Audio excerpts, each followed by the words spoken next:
It's Friday. Hey Kislev Tofshin Ein Daled.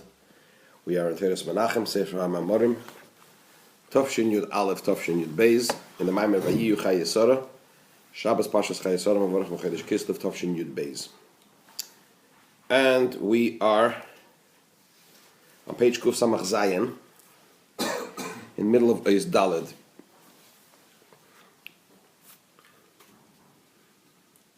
Six lines from the bottom, at the full stop at Acho Inyan Hu. The question the Rebbe is addressing here, in the context of explaining the importance of Simcha and Tainug in Avodas Hashem, having joy and pleasure in serving Hashem, the point the Rebbe is explaining here is the Rebbe is addressing here is what was the Seder HaAveda, the order of serving Hashem, before the Chet Eitzadas, before Adam sinned by eating from the tree of knowledge, and what is the Seder HaAveda, the order of serving Hashem, after the Chet Eitzadas, after Adam sinned by eating from the tree of knowledge. And the Rebbe explained that before Adam sinned, the Seder HaAveda, the intended order was intended that man should serve Hashem without a sense of self-feeling, with the focus being only on Hashem, on the Hashem aspect in the relationship between man and God. And before the Chet Eitzadas, before man sinned, this was possible for everyone. After the Chet Eitzadas, it's not possible for everyone. And yet we need that. So how do we get there? But in order to get to that analysis, the Rebbe first asked, how was it possible for Adam to sin? What caused Adam to sin? Adam was at a very high level before the Chet Eitzadas. And the phrase that Rebbe used from Kabbalah and Chassidus is that Adam's head was in the realm of Bria, his body was in the realm of Yetzirah, and his feet were in the realm of Asiyah. Meaning to say that his frame of reality before the Chet Eitzadas was of a different order. It was spiritual, as we explained, that the sweetness of food in its source is chesed atzilus, and so on and so forth. So Adam was at a very high level. So how was it possible at all? The whole idea of sin, how was it possible? How did it come about? That's the question that I've asked. So that's where we're up to. Acho Inyan Hu. Acho Inyan Hu shesibes achet hoisa mitzad inyan ha'argosha chulu kanal. But the explanation is that the cause of the sin was as a result of this concept of awareness or feeling, self-awareness, as mentioned before. Meaning to say that suddenly Adam Rishon's focus turned from the God aspect in the relationship between God and man to the man aspect in the relationship of God and man. He wanted to have a fuller experience. He wanted to experience it even fuller and even more. And that was the beginning of allowing foreign influences to take hold of him, and ultimately the sin, etc., etc. What do we understand from this? That after the sin of the tree of knowledge, then also when we talk about joy in serving Hashem, there's already the possibility for that joy to be felt, to be discernible, meaning to say that the focus could be on the person having the experience rather than the relationship with Hashem. Why? Because the whole cause of the sin was the Hargosha aspect, right? So therefore, once he sinned, so certainly now the Hargosha aspect, this self-feeling, self-awareness aspect is possible. And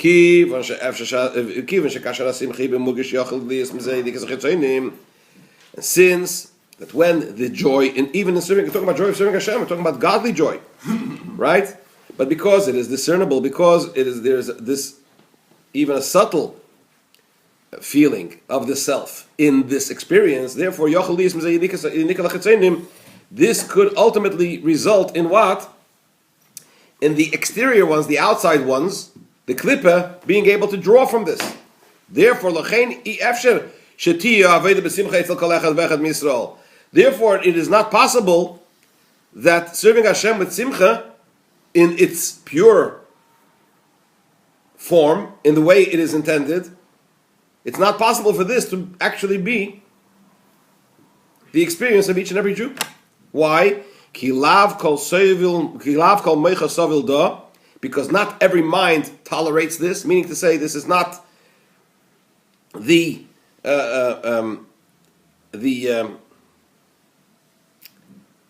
it's not for everyone. It's not possible for everyone that there should be godly joy without self-feeling, without self-awareness. It's just not possible. You will have those, and probably more than those, right? Who will have a self-awareness and self-feeling. They will be aware of themselves in this experience.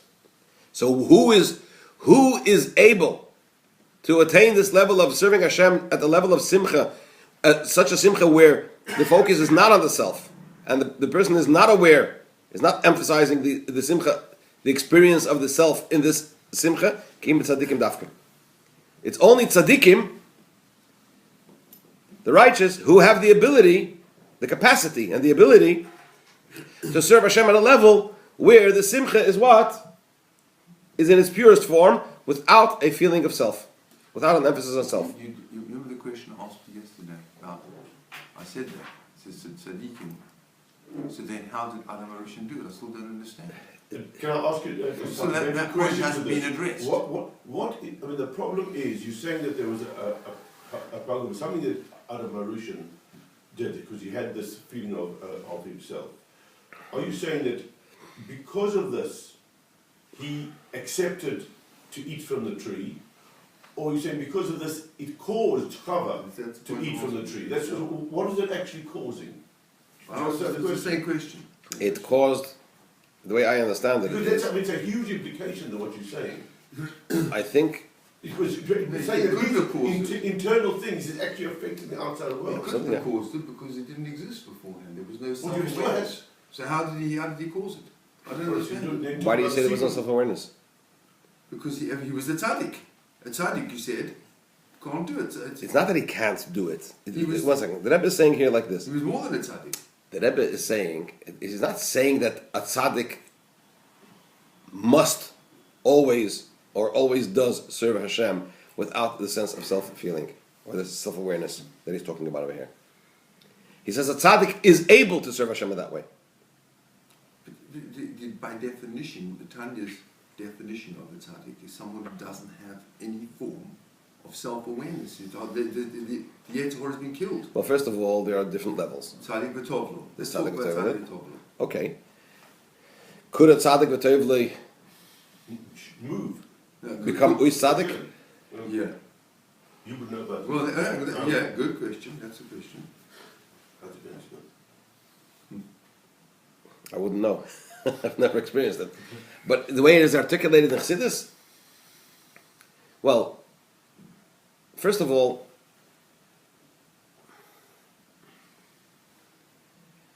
I think we need to define what is chet. What does it mean to sin? There is a pasuk that says, "Ein tzaddik ba'aretz asher ya'aseh teva lo yechta." There is no such a thing as a tzaddik in the world that does only good and doesn't sin. Like you said in Tanya, it says that he's got no Yetzer Hara or he's transformed into Yetzer Hara, right? Depending on which level you're talking about. What do you mean there's no tzaddik in the world that doesn't sin? So there's chet milosh chesron. Chet also means lacking. Not doing something completely b'shleimus. The expression is when you shoot, I forget where it is, but when you shoot on a target, when you miss the target, it's called lahachti es hamatora, to miss the target from chet, right? What is the word again? Lahachati. It's spelled, yeah, Okay. which is from the same root as chet, right? That's where I told you the Chattis comes from. To miss the target, right? So when you talk about a tzaddik, it is possible for a tzaddik not to fulfill his Avodas Hashem in the fullest possible way. And it says that Kadosh Baruch Hu medaktik b'tzadikim kichut hasayra. When it comes to the tzadikim, Hashem is medaktik, is particular concerning the Avodah of tzadikim, even something which is as significant as a hairbreadth. Right? And the chut is losher chait. Okay. What's good? Chut means a string. The width of the string of a strand of a hair. Very good. Right? Very good. So, so what's a sin? Not all sins are equal. We just learned in Parshas Lech Lecha, Hashem says to Avram, Lech Lecha me'artzecha me'ladcha be'savicha l'eretz asher arecha. Go to the land that I will show you.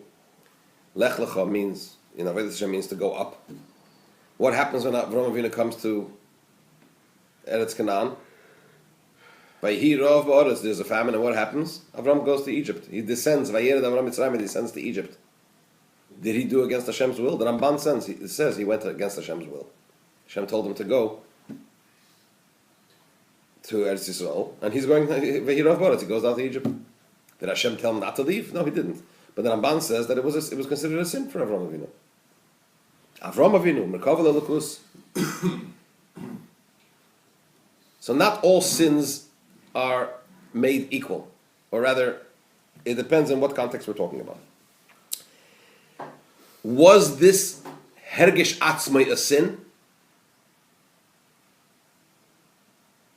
This sense of self-feeling for that Adam had, or when let's talk about Atzilus. We spoke about the Ummah, where it is possible that it should be the Ummah. Look see that I am bottle. In Atzilus, there's no klippa. Lo yigur chara. Atzilus is a realm where it's all toiv, all kedush, all toiv, all godly. It doesn't mean that it's not possible for there to be this sense of self-awareness, right? That gave rise to the possibility for sin. Now, going back to the question, is it possible for a tzaddik who has become a tzaddik to then revert to a state of non-tzaddik? From the way the Rebbe says here, it would seem that it is possible. The tzaddik was 80 or something. Correct, and he became a tzadduki. Shimish B'Kuna Gedela for 80 years, which means, as the Rebbe says, he went into the Beis HaMikdash 80 times, and he survived, which means that he had to be a tzaddik, right? And then he became a tzadduki. I don't know if he was at the level of tzaddik v'toivloi, tzaddik v'raloi. There are nuances. I'm not quite sure. Or you had Moshe Rabbeinu. Vayichar after Moshe became angry, or you find these things concerning tzaddikim, right? So you're talking about, first of all, Emi Kriyetzu Midei Pshutoi. Right? Pasuk means literal. But at the same time, you've got to take it in the context of the experience of a tzaddik. So what would for us be considered as, if we would be at that level, it would be considered extraordinary. For a tzaddik, it might be considered a sin. But then, so that's point number one. Point number two, is it possible, the question you're asking, is it possible for a tzaddik to revert back to what we call to have a full-blown nefesh habamis and Yetzer Hara? The Mishnah in Avos says, Al tamim b'atzmecha ad yom moischa. Don't believe in yourself until the day you die. No one is on safe ground, really, until we finish the job. So, again, without going into the different levels where, tzaddik v'tovlei, tzaddik v'ralei, and in that itself you have different grades, right? Different shades and grades, multitude of shades and grades.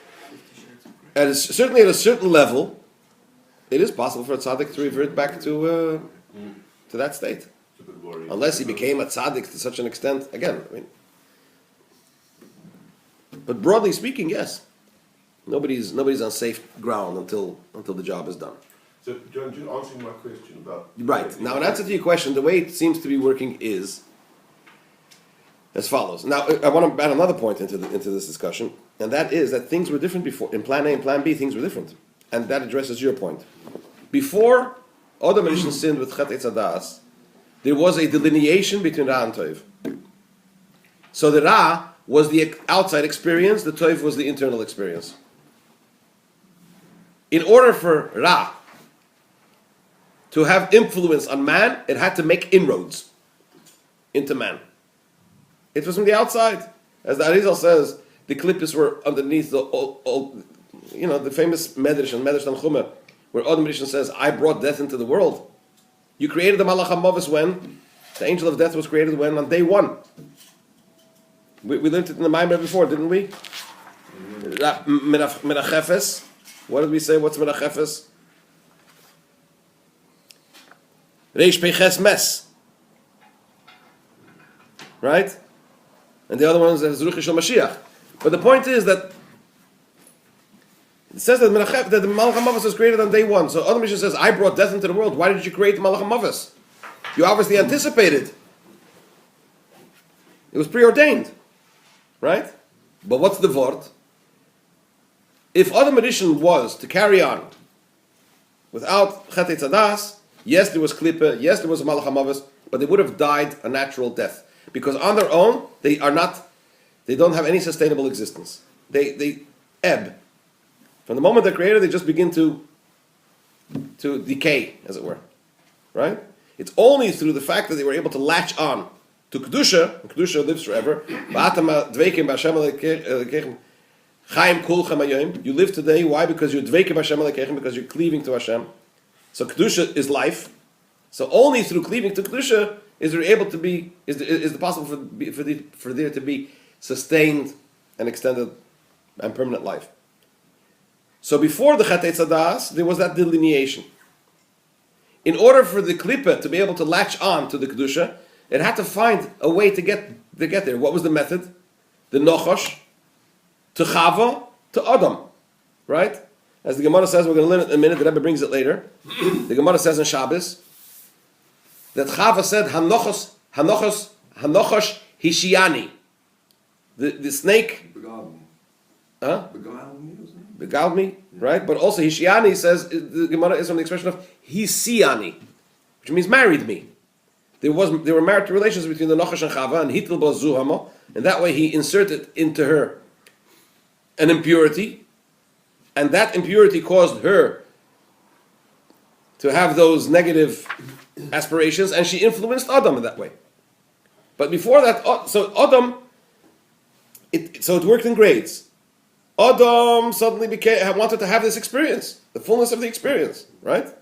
So he made it. That was the crack. That was the breach. That was the breach in the armor for the Klippe to be able to get in. What happened after the Chetei Tzadas? Once the Chetei Tzadas took place, Klippe is already an internal experience, and that's where the battle between the Nefesh Elokis, Nefesh Abamas, the Yetzer Tov, and the Yetzer Hara begins. And the man feels, and both these inclinations operate through man internally. And when one experiences negative experiences, it's my experience. When I experience positive experience, again I feel that it's my experience. Before the Chet, there was that delineation, and that's why there was this method of trying, that I just described in order to get to Adam. So things did change between before Chetei Tzadas and after Chetei Tzadas in that sense, right? So that answers, I think that addresses your question.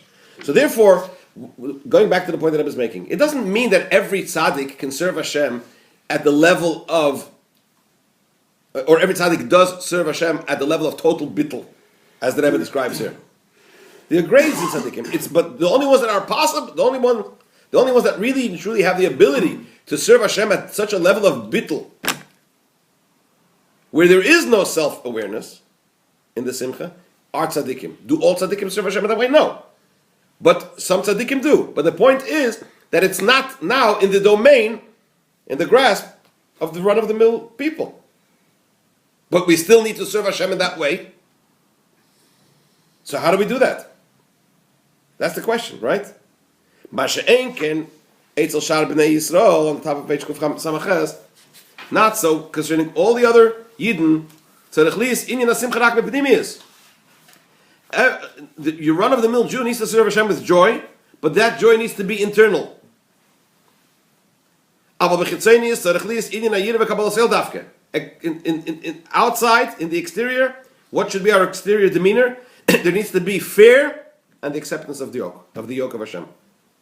As it says in the pasuk in Tehillim, "Vigilu bir'ada," rejoice with trepidation, which seems to be a contradiction in terms. Although it would seem that it's quite extraordinary how it's possible to have these two modes all both together, simcha or joy and trepidation at once. How do you do abir baza or bebasachas together? How do you do abir baza? The explanation in this is known.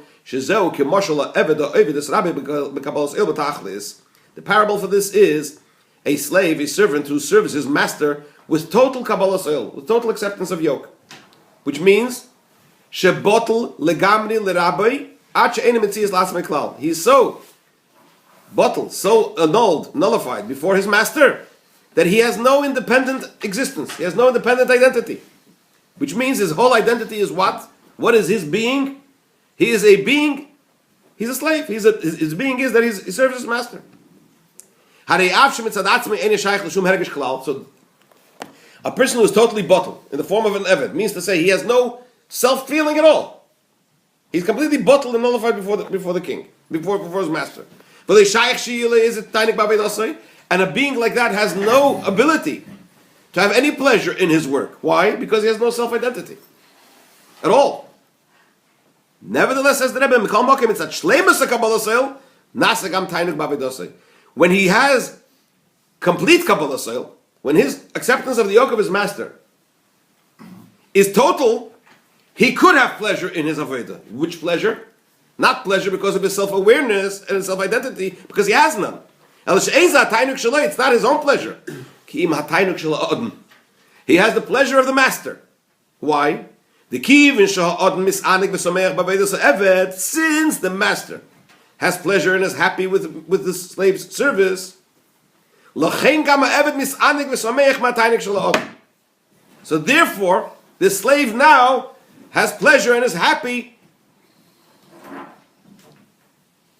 from the pleasure of the master. Which means to say, it's not his pleasure. He is so totally subservient to the master that he's got no self-identity. He is total Kabbalah soil. So therefore, when the master is happy, he's happy. What's the master happy from? From his service. But who is the he that is happy then? Well, he does exist.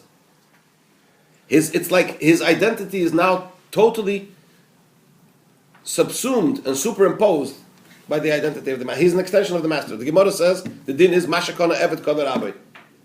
An eved can't acquire anything. Whatever he acquires belongs to the master. In kinyonim, in acquisition of possessions, and the same thing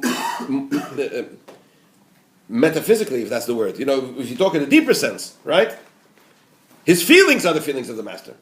He thinks a proper eved will preempt and know what the master wants, not because he's so clever, but rather because he's completely, his identity is completely superimposed or transformed and has now become part. The eved is an extension of the master. From this, we'll also understand in man's service to Hashem, that it's possible to have these two modes of joy and trepidation. As a result of the completeness of the acceptance of yoke, the trepidation, you also have this idea of joy. Because through this, the ultimate divine intention of creating the world is fulfilled. But the joy is internally. And what is revealed is the trepidation and the acceptance of the yoke.